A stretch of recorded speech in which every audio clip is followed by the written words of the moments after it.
Ang storyang ito ay pinamagatang Ang Pinsan Kong Inosente. Episode 10 by Ryan Time. Simulan na natin ang kwento. Inakbayan ko siya at tumakbay din siya sa akin. Parehas na kami nakangiti. At sobrang saya ko.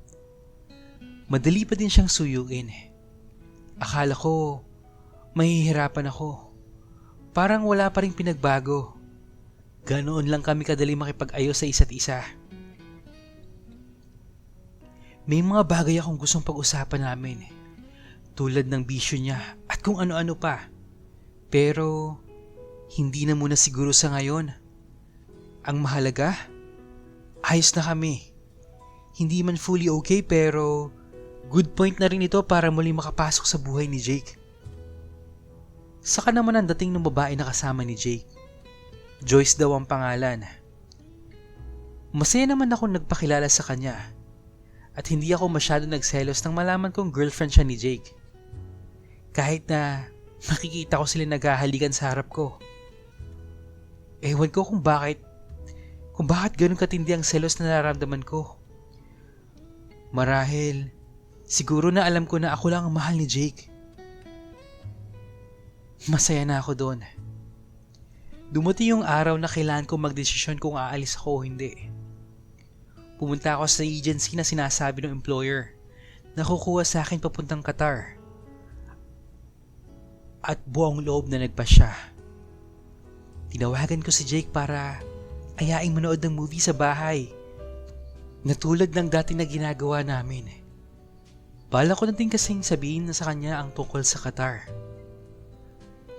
Nag-uusap kami pero may konting ilangan pa din. Ramdam ko na nagtatansyahan kami. Hindi kasi madaling ibalik yung dating kami. Pero okay na rin yun para sa akin. Ang mahalaga, makausap ko siya ng maayos. Malapit ang matapos ang movie kaya nagsimula na ako magsalita. Nakaupo lang kami sa sofa noon. Ako sa mahabang sofa. Siya naman sa pang-isahan. Kamusta ka na? Paniwala ako. Pero nakatutok lang ang mga mata namin sa palabas. Okay naman kuya. Tipid niyang sagot. Miss na kita. Napalunok ako sa sinabi ko.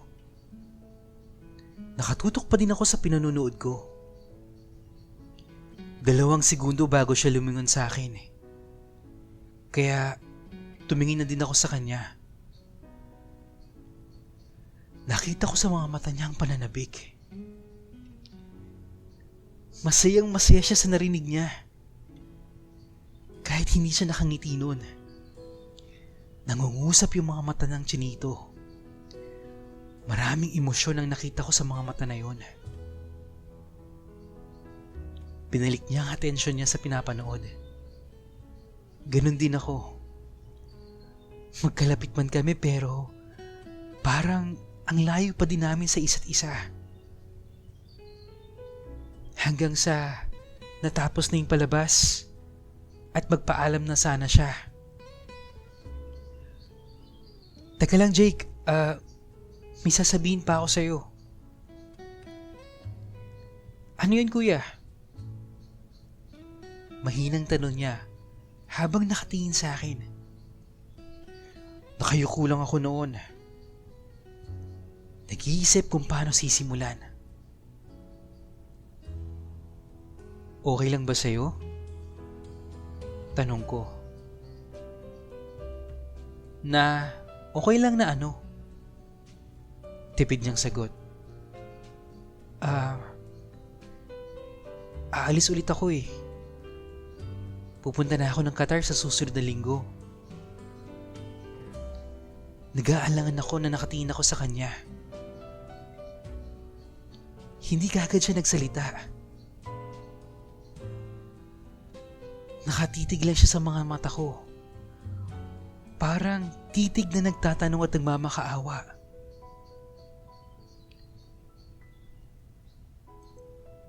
Bakit? Iiwan mo na naman ba ako? Hindi ko kaya matagalan ang titig na yun. Ganoon kasi ang titig ng nawalan ng pag-asa. Masyadong nakakaawa at punong-puno ng katanungan. Kahit hindi man banggitin ang bibig niya ay sapat na yun para maiparating sa akin ang mensahe ng puso niya. Ibinaba niya ng bahagya ang paningin niya. Nabanaan ko ang lungkot doon. Yung matinding kalungkutan.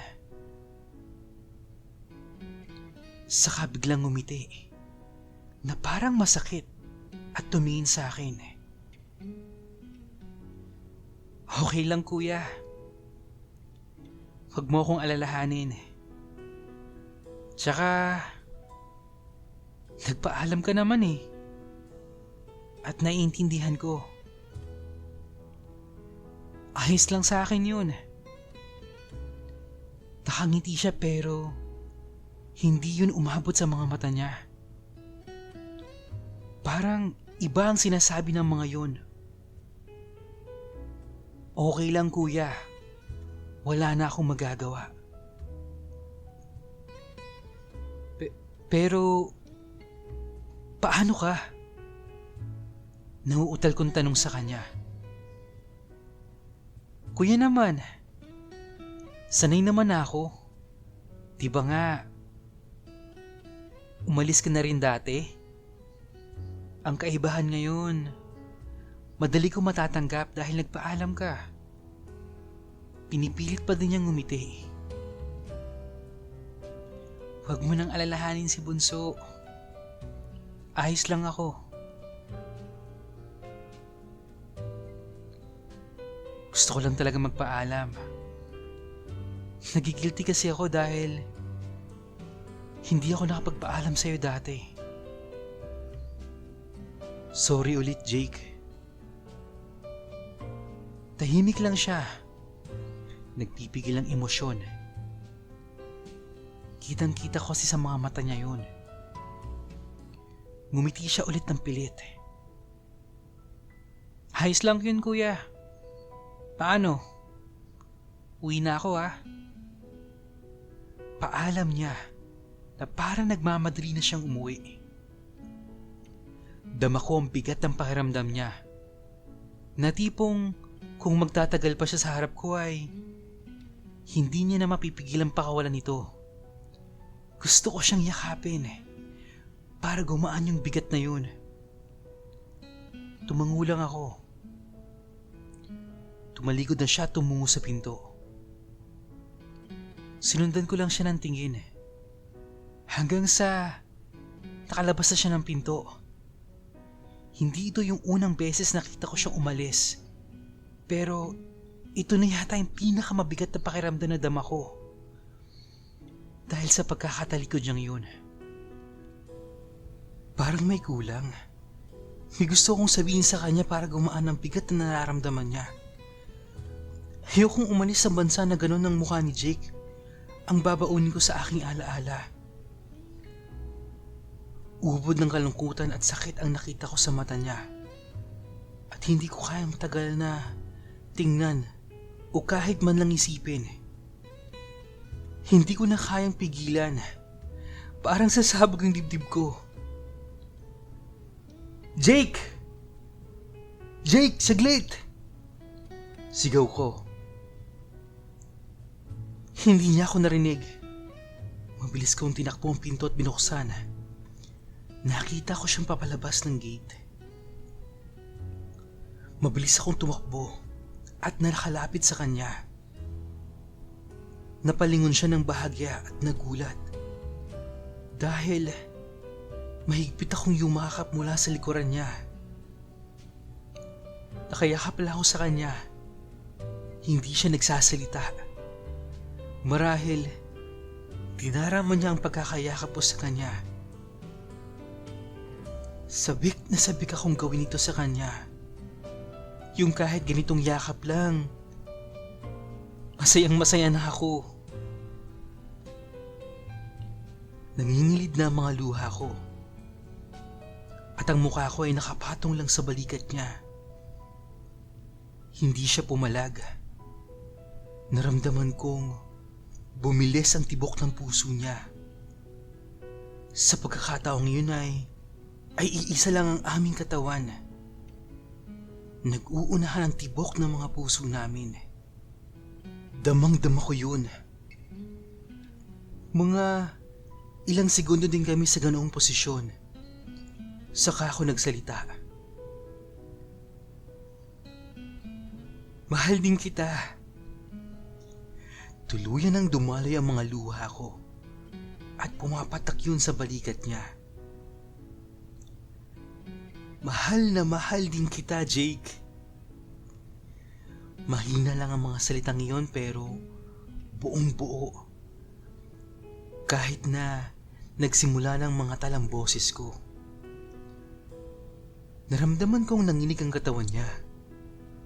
Para bang may lumabas sa kanyang pagkatao at sumambulat ang buong bigat na nararamdaman niya.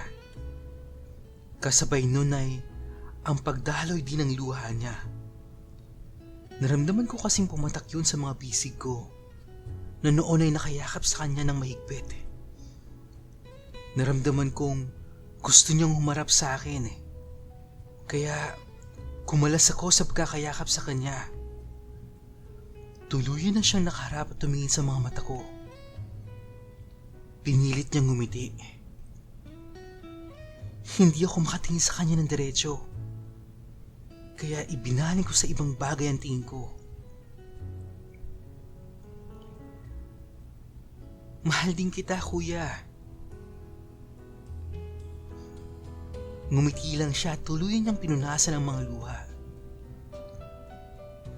Hindi, Jake. Hindi. Mahal kita. Hindi ko pa din madiretso yung sasabihin ko. Alam ko kasing iba ang pagkakaintindi niya sa sinabi ko. Ang alam niya, mahal ko siya dahil pinsan ko siya. Tumingin na ako sa kanya. Oo nga, kuya, di ba? Mahal din kita. Naguguluhan pa rin ang tono niya. Nainis ako sa sarili ko. Nahihiya akong sabihin ng diretso. Naglakas ako ng loob. Pinunasan ko muna yung luha ko at bumuntong hininga.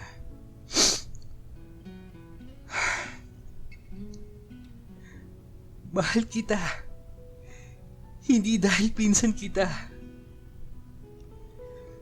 Pinutol ko muna. Kulang pa ang lakas ng loob na naipon ko.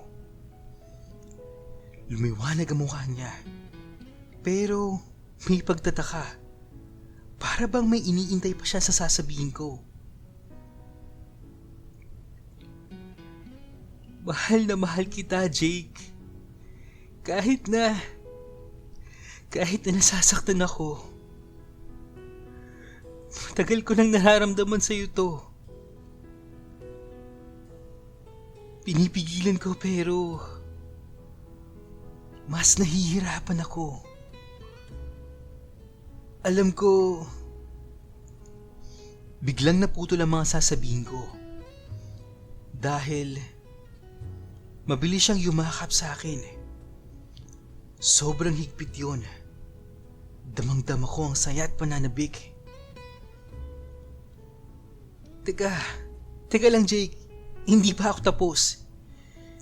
Pinipigilan ko matawa dahil sa tuwa na nararamdaman ko sa ginawa niya. Tinulog ko siya ng bahagya. Dahil hindi pa ako tapos sa sasabihin ko. Pero ayaw niyang kumawala.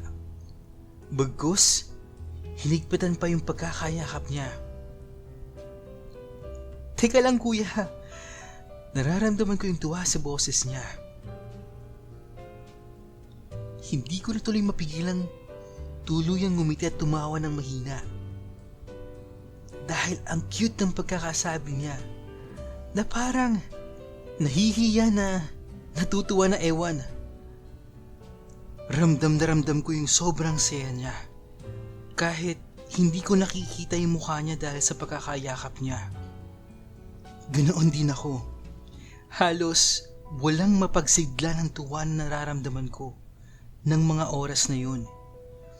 Hindi na namin kailangan magsalita para lang sabihin na mahal namin ang isa't isa. Ang mga yakap na yun ang nagpahiwatig ng tunay naming nararamdaman. Ang tibok ng mga puso namin ang nagpahiwatig kung gaano kami kasaya. At gumanti na lang din ako ng mahigpit na yakap sa kanya.